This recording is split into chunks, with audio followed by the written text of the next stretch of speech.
look like a mess. Hey, Internet. Thanks for tuning in. You are here watching the No Limits Endurance Coaching discussion for training with Power. And we've got a live studio audience here. I'll show you everybody. Here's our live studio audience. Awesome.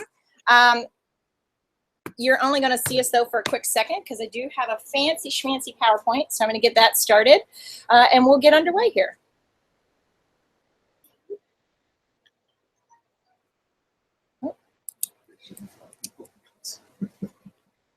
What are you saying?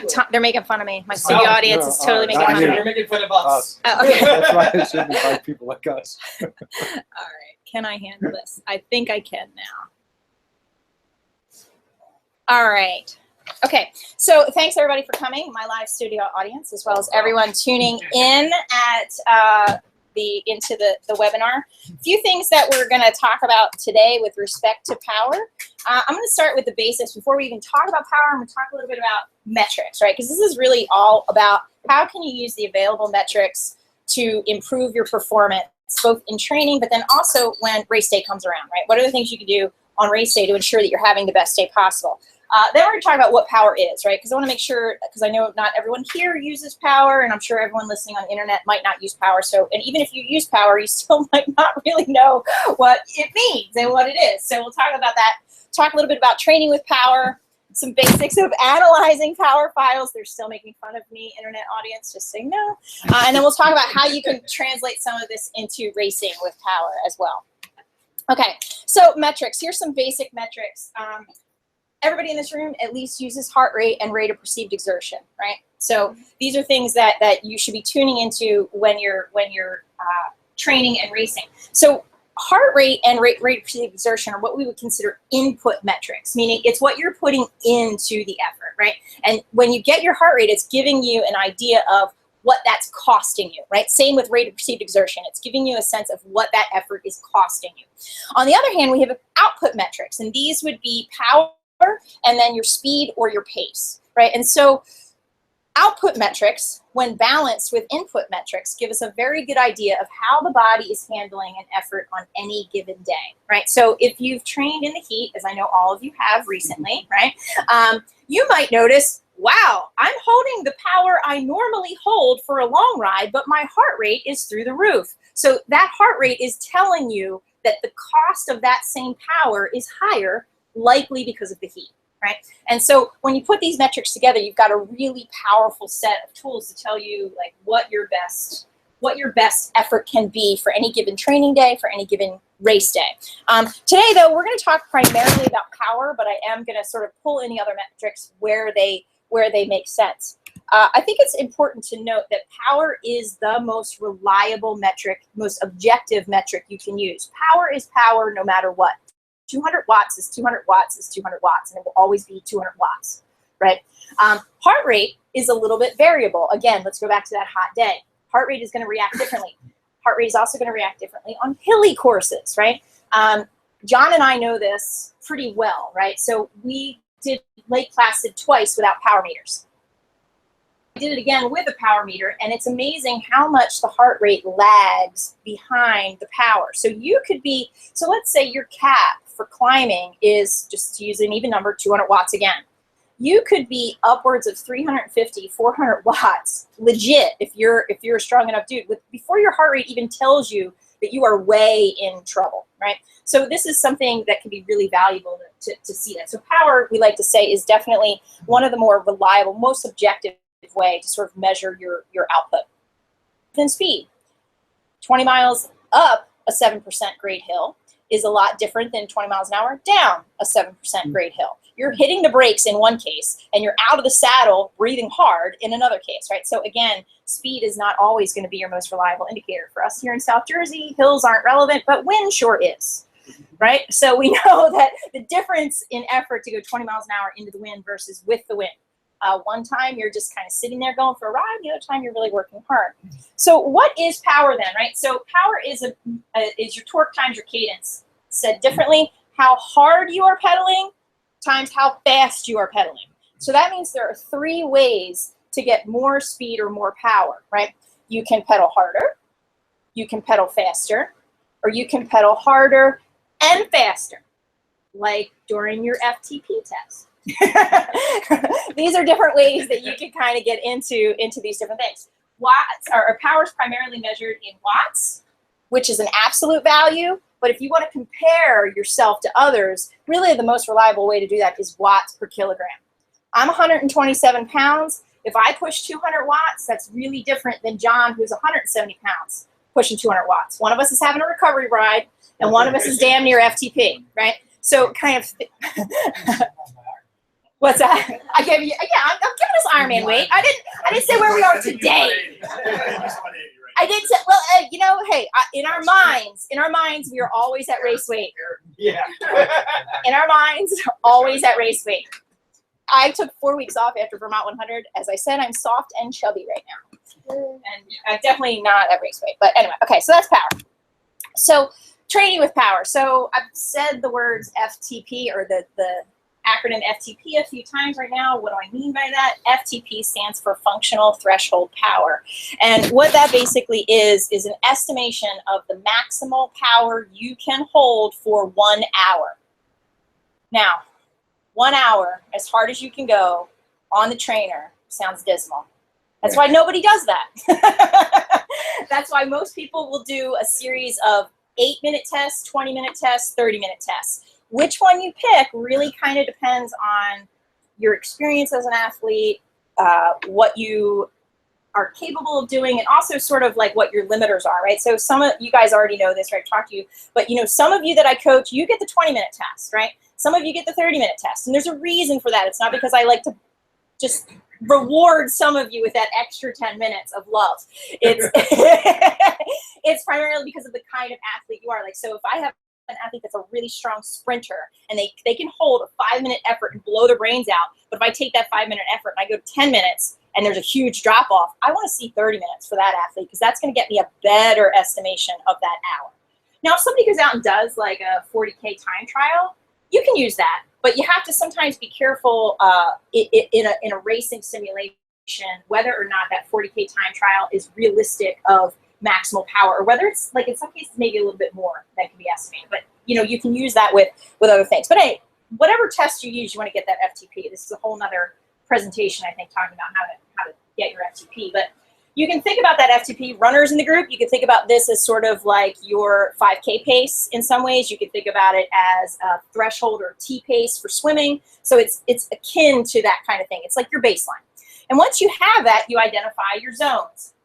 At No Limits Endurance, as you guys in the live audience know, we use a 5-zone system that are based on the Coggin zones down here, right? And so we use these, and you'll also see over here to the right, I have in spreadsheets that I use for my athletes, different breakdowns within those zones, because there's different training effects for each of these different percentage areas. So steady's huge, right? Steady's like a huge zone, anywhere from 56% to 75%. But if you're racing an Ironman, I want to see you more in the 60s. And if you're an experienced Ironman, I want to see you closer to about 70%, and see if you can hold that and be able to run, right? So when I give workouts, there's different things that I'm looking for. Some of you might recall the sub FTP or the sweet spot rides. Those are going to be between 83% and 97%, which is why you'll see those in the spreadsheet as well. And all of you are shaking your heads like, that's where the pain comes from, this silly little Excel spreadsheet, right? So your zones, you simply enough, you apply the training across the zones. It's really certainly not rocket science here, right? But different things when you're thinking about how do I apply this training. Not everybody's the same, right? So a sweet spot ride might be just what somebody needs, but somebody else might need to spend more time closer to their FTP and above their FTP. I'll just use myself as an example. I've said this before. I have no boom, none. Not a lot of force, not a lot of quick power. I'm the diesel engine, as John has named me. Once I'm warmed up, I'll sit there all day long into the next day, which would be fine. But it's really hard for me to get there. So for me, those sweet spot rides are hard. But once I get chugged into them, I sit there. I can sit there. I can sit just under that FTP for 20 minutes, and it's fine, right? But for me, you really want to challenge me, you give me those FTP pumpers. You guys know those, right? Yeah. anywhere from sort of 5 to 10 minutes at or slightly above FTP. That's how you make me suffer. And this is kind of, when you're thinking about how you apply these different power training zones across your training, it really depends on what your goals are, what your race distance is, what your limiters are. I just talked about limiters in my case, and then also where you are in your training cycle.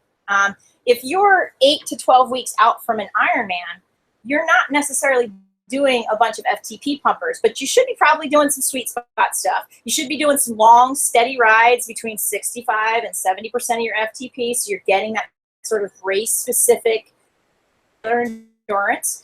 So these are all the kinds of things that matter. Goals also matter too, right?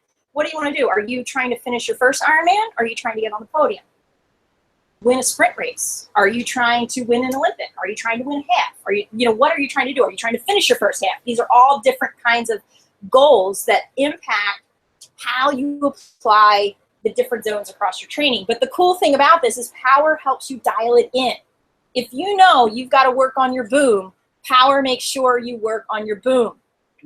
Regardless of whether it's hot or it's cold or you're inside or you're outside, you're working on your boom. If you know your muscular endurance is weak, which basically means it's hard for you to hold a certain amount of power over an extended period of time, Power keeps you honest. Carl and I were actually talking about I was very flattered you thought I wrote that, but PowerTap says about their PowerTap pedals, it's like clipping the pedals, it's like clipping into 2 lie detectors. And Carl's like, did you write that? I'm like, no. But thank you for thinking I'm that creative, I guess. But that is basically what it is. It's like clipping into 2 little lie detectors. And I think, or whatever you're using, the hub, whatever, it's really kind of in the way that you train. What I really want to talk about, what really geeks me out, what makes me excited, is analyzing the power, because it's really, as I'm saying here, it really doesn't mean much if you don't look at the data. And if you're the kind of person, like maybe someone in this room who does not look at the data, is not even sure why he's here other than the free food and the beer, which is,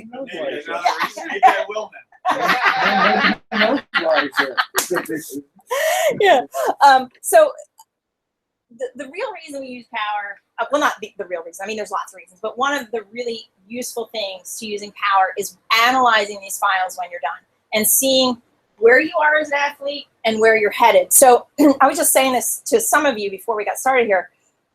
I got more performance improvement on my bike simply by getting a power meter than I did from when I went from a road bike to a tri-bike.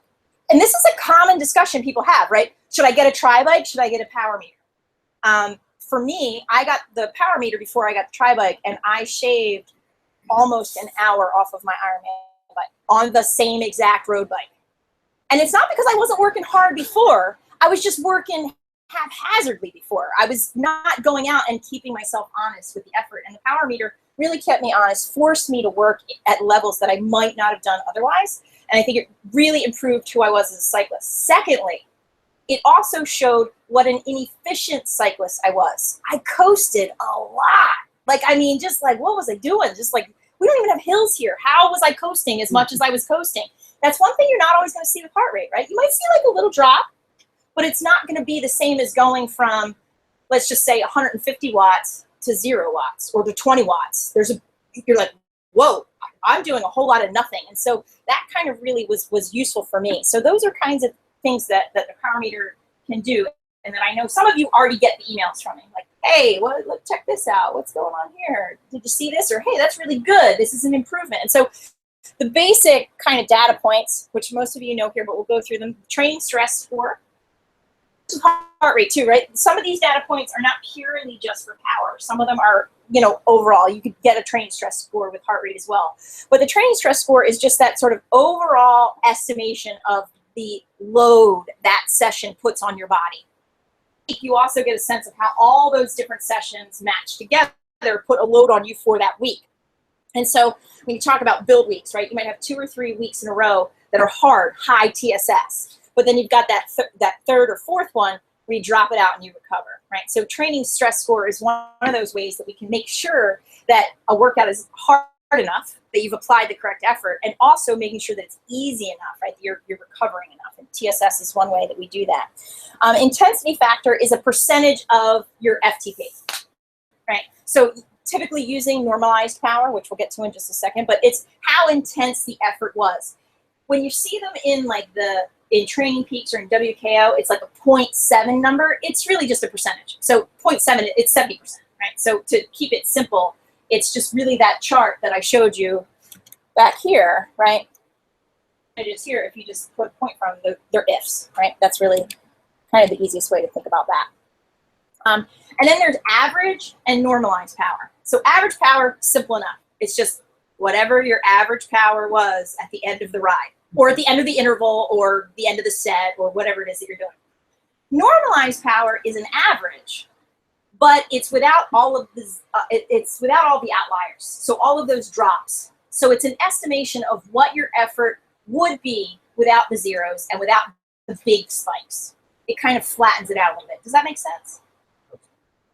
Yeah, coasting. It'll flatten it out. So it's kind of giving you an estimate of the intensity cost of that bike while taking out the zeros is a way to think about it. Normalized power is almost always higher than average power, unless you have a perfect, going to the next one, variability index. Variability index is the difference between your normalized power and your average power. It's the ratio of that. Perfect would be 1.00, which basically means they are exactly the same.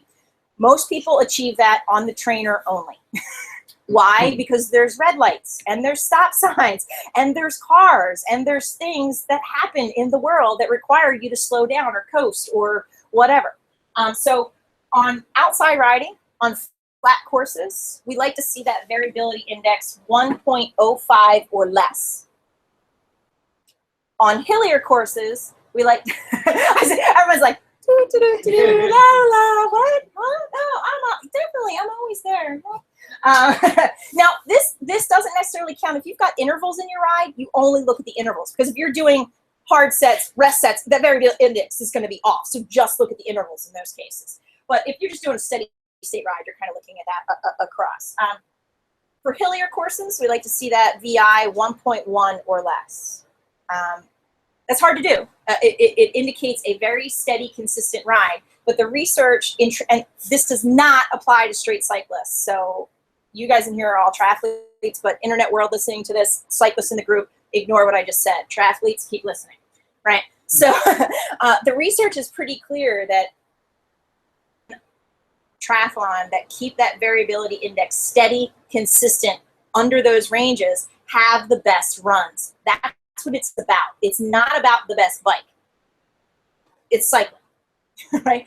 If it's about the best triathlon, it's about how do I make sure that this ride is optimal for an optimal run, right? And that's really, I think, again, where the power metrics come in handy. And so what's happening is you're going through and you're looking at these data, which you guys know I send you those little Excel spreadsheets and all those dorky sorts of things that I do. Some of which you don't even see. There's. Slides haven't changed. Oh, they haven't? Weird. Watch it through. Slides haven't changed. Still on slide one. Have they changed now?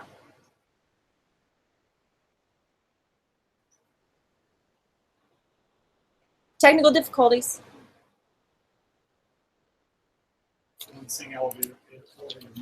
Yeah, weird. Do do do do. Oh, I shouldn't do that. People listening are like, "Oh, your voice is terrible." Let me know. They haven't changed. Weird. Weird. Okay. Crap. You know what we'll do? I know how to fix it. All right. So we'll do it like this. Going live. Going live. All right. Now, can they see? Everybody mind your P's and Q's here. Can they see the slides now? I don't know if they can. Oh, you're doing the camera. Yeah. Yeah. It says one analyzing power files. Yeah. So she wants to see it. Okay, all right. So now I'm just kind of pointing it at the TV, so hopefully that works. Okay. All right. Okay. Sorry. You guys missed all the cool stuff. Not really, though. Okay, so going back to this, we're using these sort of top elements here to dial in training what's working, what's not, right? And finding those perfect, not perfect, but optimal zones, optimal numbers for you come race day. And you know this because day in, day out with the training, you go out and I'm asking you, how does it feel? Did that feel sustainable? How was the run, more importantly, for the long bikes? There's always that question. What was that T run like? If you get off 3 weeks in a row holding certain numbers, you're like, this T run was a disaster 3 times in a row, maybe we need to think about those bike numbers a little bit, unless there's some other reason. I mean, obviously there might be something else going on, but if it's consistently not feeling good, those numbers, or if it consistently feels good, then yeah, those numbers are good, right? You're where you need to be. Part of what you're also looking for, what I really, these bottom 2 pieces here, the efficiency factor and the power to heart rate ratio. So the efficiency factor is not necessarily a metric that's good for any single ride, but it is a metric that's really helpful to show you your aerobic endurance over time. And what the efficiency factor is, it's the relationship between the power and your heart rate throughout the ride, right? And so for any given ride, the number's kind of meaningless. It's typically like 1 point something, right? Sometimes it's a little under 1, right? This number increases in hundredths, right? This is something you guys get all the time when I say to you, like, maybe I say your efficiency factor is 1.23 and now it's 1.25 and you're like, yay? No, for real, yay. Like it takes a lot to go those 200ths. And that's a sign that your aerobic endurance is growing, right? And so what I will typically do is look at that EF over time, not for any one ride, but you have to compare the EF to similar rides. So if you're taking EF, you're comparing it to all FTP pumper rides, all sweet spot rides, but not to each other. All steady state rides, but not to each other. It has to be compared to similar rides and preferably similar terrain, similar conditions, similar fatigue levels, similar everything. Can't control everything, but the more similar it is, the better metric that EF is. And basically what you're looking is my aerobic fitness growing? If that number isn't getting bigger for similar state rides, no is the answer, which that sucks. But that tells you I need to switch something up. Something's not working. Why is it not working? The last one there, the power to heart rate or pace to heart rate if you're doing running is a good predictor of your aerobic fitness within a single ride. And so again, this is a ratio of your power to heart rate as that sort of indicates. And what it's showing you is your cardiac drift or your decoupling. So if your heart rate raises, but your power stays the same, or heaven forbid drops, you're decoupling. An acceptable level for this is about 5%. So anything 5% or less, it's normal kind of drift or normal decoupling. If it's above 5%, you got to start thinking why. First place it starts, am I fit for this effort? If it's over 5%, start there. If you're like, no, I've done this ride before and it was fine, then next place to go is dehydration. Then next place to go is fatigue. Then next place to go is, am I getting sick? Some of you have gotten that email from me. I think you're getting sick. I am? Something's happening here. Something's weird. And this is the kind of thing that you can use to do that. You don't necessarily need to track power to heart rate over time. I mean, you certainly can, but this is really the EF and the EF's over time, power to heart rates within a single ride. And you can do the same thing for running. Does that make sense? Okay. You have to compare that to one. Sorry, am I allowed to ask? Absolutely, absolutely. Do you have to compare that from similar workouts, or can that be compared to completely different? Yeah. So the EF needs to be compared to similar workouts, but you can do, all the FTP rides and compare them, and then take the sweet spot rides and compare them, and then take the steady rides and compare them. But that EF number is going to be pretty different from a steady ride to an FTP ride. But it's a good indicator of how you're growing in each. So if you're working on a particular limiter in an area, you can use that to watch that area. EF technically is best for sort of sub-anaerobic rides. So you'd want to kind of be careful, if you're using it for FTP rides, you'd have to sort of think about whether or not you're sort of branching in that anaerobic range, because it can get skewed from that. because your heart rate, you know, does weird things once you stop using oxygen. Once you're like, wow, I could really go for some oxygen, things get hairy. Yeah, Carl does say that a lot. So a couple ways you can keep track of these scores or keep track of these different metrics in your life. You can use Training Peaks and WKO. Not going to talk about that today because both Training Peaks and WKO have awesome YouTube tutorials. You do not need me to walk you through those tutorials. If you really kind of wanted to see that, both of them have really good. I'm actually going through the WK4 right now, which that is like super geek dream. I can't believe I waited this long to upgrade. I'm like, wow, this is amazing. Okay, one of the things I do though, I still like kick it old school with the Excel sheets, just because Excel is indeed my jam, as many of you know. But it also kind of sets it up the way I want to see it, is really basically why I do it. You know, I like the charts in Training Peaks and I like them in WKO, but I don't know, there's just something about this that makes me happy. So this is a ride that I give a lot. And the durations of it vary depending on kind of what the athlete's training for, where they are in their training cycle, and that kind of stuff. But I call it a steady efficiency workout, and this is kind of borrowed from Joe Friel.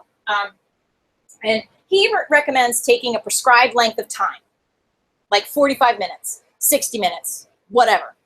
And you tell the athlete, sit at this particular if for 45 minutes. Do your warm-up, right? You warm up for however long, and then you sit at this particular if anywhere from like 30 to 60 minutes. He will do it using watts. I prefer to use heart rate for this, and I'm going to tell you why.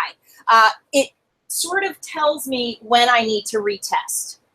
And I'm showing you this sheet here just to give you that sense, right? So this athlete you'll see may or may not be in this room. I cannot say whether that's true. On January 15th, did a 45-minute total ride, but it was 34 minutes at steady efficiency, which means for this athlete, between 150 and 152 BPM on the heart rate, which you can see here, nailed it pretty much every time, right? Hitting that average every single time. Because these numbers here are only for the steady efficiency portion. I don't care about the warm-up. That's just messing me up, right? So what I'm seeing here, I've got the TSS, I've got the if, I've got the normalized power, I've got the VI, the power to heart rate, the EF, you know, all these different things. But you can see what's happening here from January 15th through April 26th. And there were other rides in there. I just kind of hid some of it just to kind of keep it simplified. But you can see what's happening here. This athlete goes from a normalized power of 127 to a normalized power of 171 at the same exact heart rate. Right? Wow. And look at the EF scores, a 0.85 to a 1.13. Guess who got an FTP test after this ride? Right? And guess who also got an FTP test? I think they got it after this one too. Why the big difference in cadence, you think?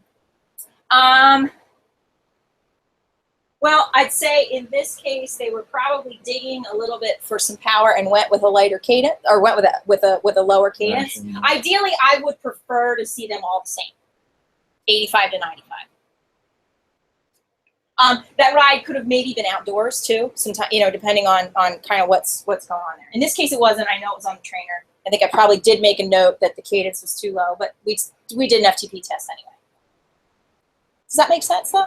So you can kind of see here the points. So when he went from a 127 on January 15th to a 150 at the end of February, that line there signifies I did a retest. And then coming down here, we did another retest there, because the numbers are indicating it. So why am I bringing this up? So some people are going to say, you know, going to this one here, when do you reassess, when you do that, right? So some people are going to say you should test every 4 to 6 weeks. I'm not that person, as many of you in this room are grateful for, and I myself am grateful for. I had a coach who did not just to test because you're supposed to test. I test when the data suggests you should be tested. And this steady efficiency ride is one really helpful way, because if you're training for an Ironman or a half Ironman, you got to do those steady rides anyway, right? You got to go out and ride steady anyway. So it fits in with the training. I don't have to rest you going into it and rest you coming out of it. It just fits right into the week. It's a good workout, and I know over time when it's time to retest. And so that's, again, one good use of that workout, but it's also a good use of watching your aerobic fitness grow. I think so. All right. I'm sorry, I'm moving too much. All right. Here we go. They just wanted to see a little bit of my stomach. That's all. Just showing how soft and chubby I've gotten. All right. In keeping with this theme, maybe I do want to let you guys know this, maybe I don't, but every workout you do is an assessment. It's a workout, but it's also an assessment. I know, I didn't want Janine, I know, she's like, what? But if you look at it, but yeah. But instead of thinking of it like Tom's saying you're being graded, but instead of thinking about it being graded, but think about it in these terms, right? Think about it in the terms of I'm putting it into these sheets and tracking your progress. That's all assessment is. Now you know how to avoid your next time. Yeah. Yeah. I have now. You see that long steady rides? Everyone's going to be sandbagging that ride. Don't worry. All of these other ones are also assessments.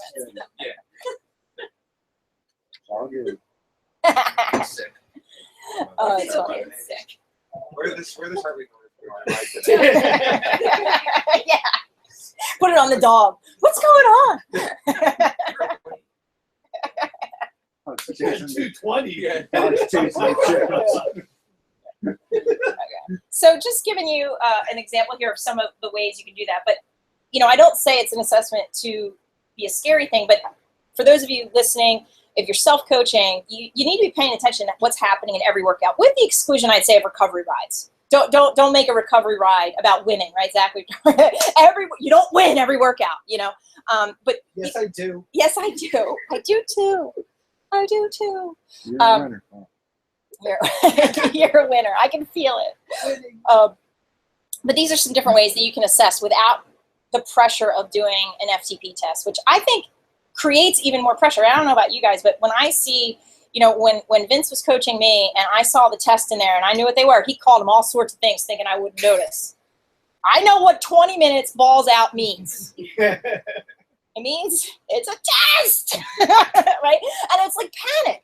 But if you see, oh, I got this sweet spot ride, I got 4 times 10 minutes. Oh, yeah, that's just a workout, right? And so I think that there is sort of a different approach to that. And I think you can still do your training without having to constantly be testing.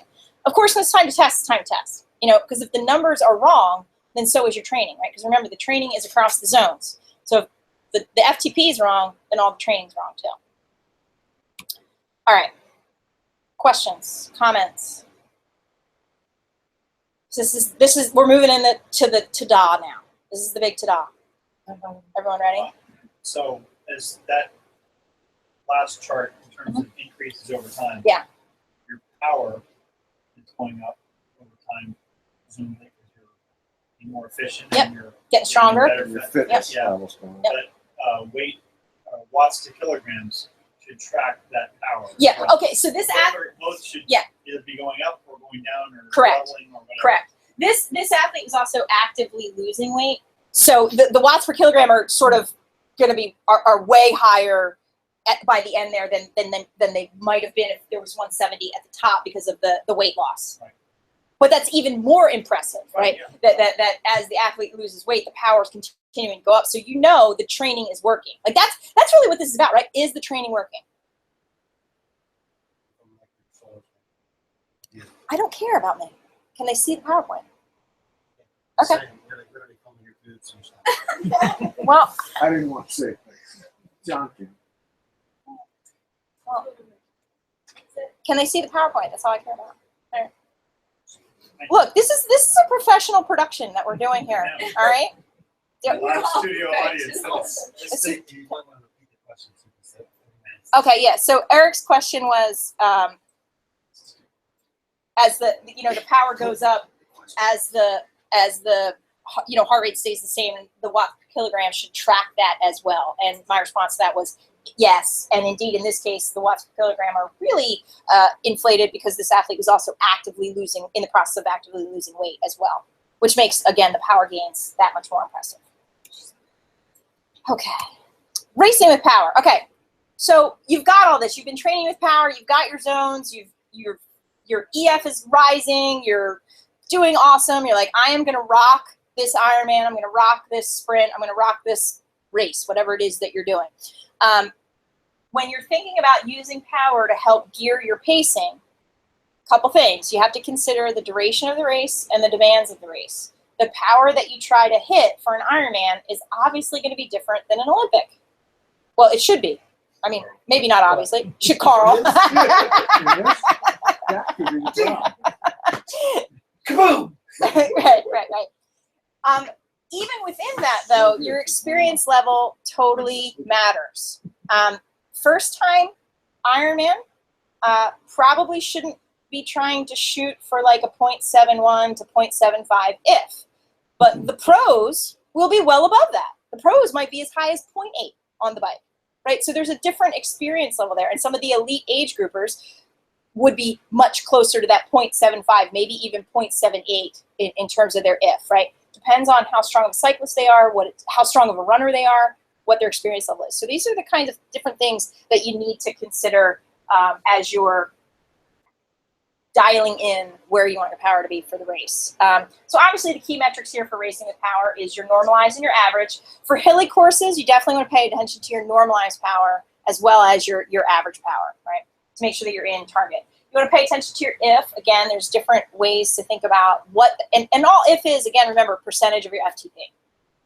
For an Ironman, you're going to be somewhere 6.5 to 7, depending, again, on your experience, maybe higher. The more elite athlete you are, the more experience you have. And if you are on a hilly course, you'll have a target range of power, but then you'll also probably have a cap for hills. Good question I had an athlete just did Timberman.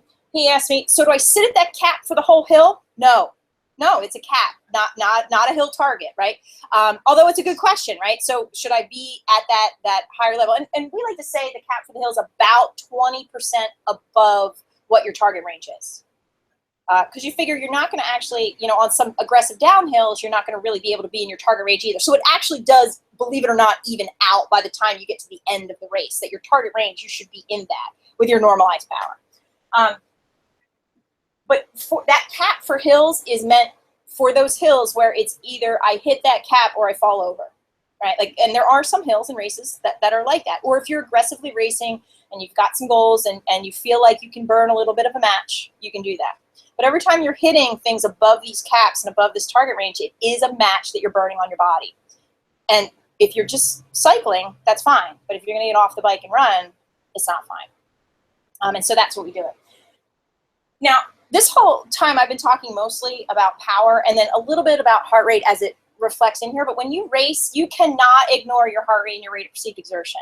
That's why every time you go out and you train, yeah, you might be focusing primarily on power, but you have to know how that power feels. When I did Louisville in 2014, it rained torrential the night before. I changed the battery in my power meter and must not have capped it quite as tightly as maybe manufacturer recommends. And got on my bike after the swim, had an awesome swim. I was like, yeah, I remember seeing John, like, do this today, this is my day.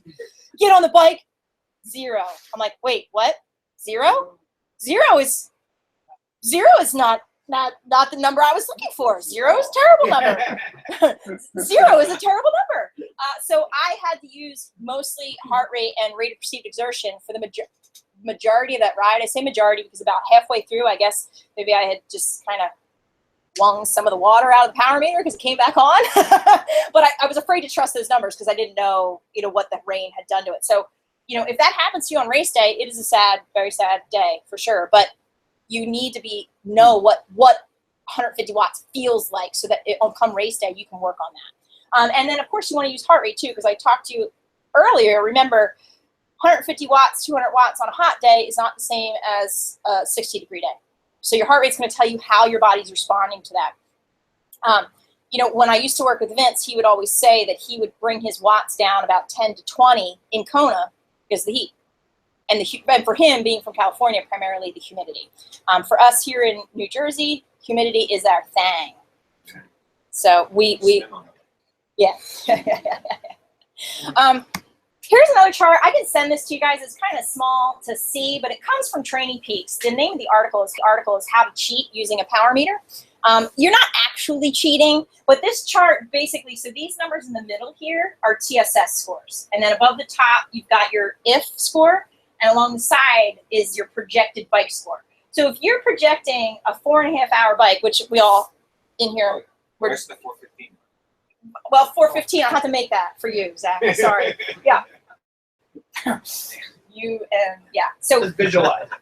but you can see here, right? So if you're doing a 4.5-hour bike and you have a 67% if, this chart's telling you you left a little on the table. But who cares? You did a 4.5-hour bike, right? No. Whatever. If you can leave a little on the table. No, all joking aside. All joking aside, you can see here sort of the white, gray, the sort of gray zones are safe for unsure runners, and then the darker gray is a good range for most age group athletes. And then when you get into the yellow, for proven strong Ironman runners, which I would say Eric and John could probably handle anything in this yellow zone. Would be, if I was working with them, or if they were sort of trying to predict that, I would say both of them should be in the yellow zone, because they're definitely proven Ironman runners, right? What's that? The orange. Yeah, the orange, you'll run a few miles and then walk it in. We've all seen that person, right? All the people doing that, right? And so what this chart is telling you, for everybody, right, this is too much. You're doing too much. It's too much if for the duration. And that's really what it is, right? It's not that everyone goes out and does a 0.7 if. It's how long will that 0.7 if take you? Or that 0.72 or that 0.67? How long will it take you? So the slower riders need to be more conservative in their power. The faster riders can be more aggressive. Remember, this chart is about the run. So the key it's telling you about the bike, but it's about the run. the key is you need to know your if. Yeah. Which, again, simply put, is just a percentage of your FTP. It's just telling you where the bullseye of your target power range is going to be. These numbers in here, again, are not power numbers. An athlete I'm working with, he's like, those power numbers don't make sense. I'm like, that's because they're TSS. Oh, that chart makes much more sense now. I'm like, it definitely does make more sense like that. And then, of course, the dark orange, you are lightly blown. Try again next year. We've all seen that dude, too.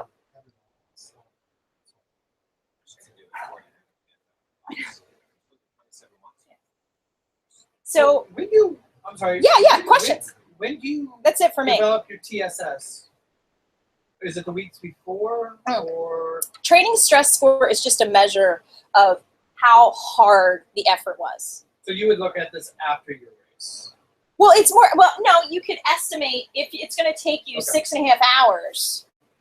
Because if you have these numbers, you can figure out your TSS. That's like when I do your schedules, you see in there, I have estimated TSS in there.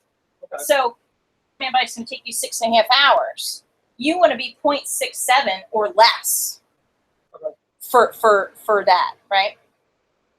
So what are the big numbers are? What are the big numbers again? It's TSS. These, That's in your here is all TSS. TSS, estimated TSS, depending on how long the bike's going to take you. So if I wanted to do a 5-hour bike. That would be amazeballs. Yeah, I know. But if I wanted I would be really pumped if you did a 5-hour bike. Yeah, but I'd have to do somewhere around 289 on my TSS.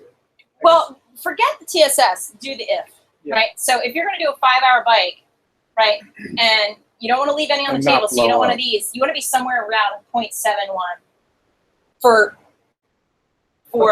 safe zone for unsure runners and novices. So if you were looking at this for half Ironman, okay. Well, a little different metric, but yeah, you can use this for You half. divide the TSS in half though? Yeah, for half Ironman, I would say you'd start somewhere around 0.7 to 0.72 and go all the way up to 0.9. You can go higher. Yeah, you can go higher. But again, if you're new, novice, not super good on the bike, you might be closer to the 0.7s, right? So we can't really figure out what percentage we have to be to do that 5 hour. Like if I say I want to do, okay, let's just go for let's do that 540 there. Mm-hmm. How do I Real? yeah. Going 540 540 in plastic. Calling it now. I'm calling it. Calling it now. You and me both, brother. You and me both. You know what? Fuck it. I'm going 515. I'm down. Do I'm that. down. And Let's I'm do being, it. and I'm being more realistic. I'll go 550. I'm being realistic. Bad day. It might be rainy and windy. Okay. But how would we know, to find out what percentage we're going to have to ride at, we need to calculate our TSS. No, you just need to know your FTP. Yes. This is a percentage up here of your FTP. But what percentage do I need to ride at? You figure To that be out in in the training. You got to figure it. You can figure it out. It's based on your training, right? It's based on your cumulative data, right? This chart is sort of like end game. This is not the He's trying to backdoor it in, though, knowing that if he can get to this power, right. so he's trying to Well, backdoor. you can do that. Yeah, I mean, you could do that. You My could. goal is then to get to If you're- 220 watts. you could do and I that. know I You can do that. will maintain. You can do that. I'll be in the gray. You can do that. You can backdoor it in So that you way. can Yeah, backdoor it. you absolutely can. You gotta be able to hit the number, but. Yeah, yeah. I mean, I mean, theoretically, Theoretically, you can make all the Excel sheets you want, but if I'm your gonna body write doesn't nine hit You could be that in that number, white box at the 4.5 hour mark in the bottom left-hand corner. I'm thinking more But of the you box also- to the right of the but Carl, you also have to in order to get to figure these numbers out. Yeah. You also have to kind of estimate the speed, right? And that's you can use things like best bike split to do that kind of stuff. Or if you know the course, if you've done the course before, you can have a sense of what's realistic for you for a given power. But if you've never done the course before, you could use something like best bike split. Or if you've trained the course, that could give you a good sense of what's realistic. We're doing it 540. Yeah. That's 20, baby. All day. All day long. All day, every day. All day I dream about. I can't believe Carl just said he's going 540 in plastic. That's freaking awesome. It's more realistic. And then what's your marathon going to be Wait, like? wait. 840? Maria, that's only class at 70.3 next year. Oh, no, hell yeah! Wait a minute, we're not talking about the 74. That's the people. That is amazing. I love it. He's going to do that at Fort with I love Jersey Genesis next year. Saying if you're 20. Dude, on my road bike. Other questions? Is IF work on the weather outside? Or is it just a percent? It's just a percentage of your FTP. Yeah. So you can, back to that first slide, the intensity factor you can get from your normalized power divided by the functional threshold power. As long as you have power, you can find out what your intensity factor is. Right. It comes up I mean, to you the can do an estimate of intensity based on your Yeah, but your not- lactate not for threshold those heart rate. percentages. No. It's not. It's not. When you have like there's Yeah. 1% differences. You can't get that Yeah. refined From heart rate, yeah, no. And I think, the thing with heart rate too is there's a lot more variability in it than power. But that doesn't mean you ignore heart rate, because I think it's really important to pay attention to every single metric you've got, right? So your heart rate is telling you how your body's responding to that power on any given day. And if you don't feel good on a certain day, that's all your body's saying, is that it's not today. It's just not today. And that's the way it is sometimes. And the trick is to figure out, is this just today because I didn't sleep well last night, or I didn't drink as much water yesterday as I should have, or is there something going on? Am I at risk of overtraining? Because if your heart rate starts being high all the time or low all the time, am I at risk of overtraining? If my rate of perceived exertions, this is another really good thing too. If you're in a race and your rate of perceived exertion starts getting high, but your power and your heart rate's either staying the same or dropping, you need food stat, like immediately. Most of the time, the higher your rate of perceived exertion goes, has more to do with needing food than it does with you actually working too hard. You can, if you get negative thoughts, if you get negative thoughts, this sucks. Why am I doing this? This is such a bad idea. I should be home. I should be spectating somebody else doing this race. Yeah, you need food. I mean, I've found time and again, eating something, drinking something in 15 minutes. Like, yep.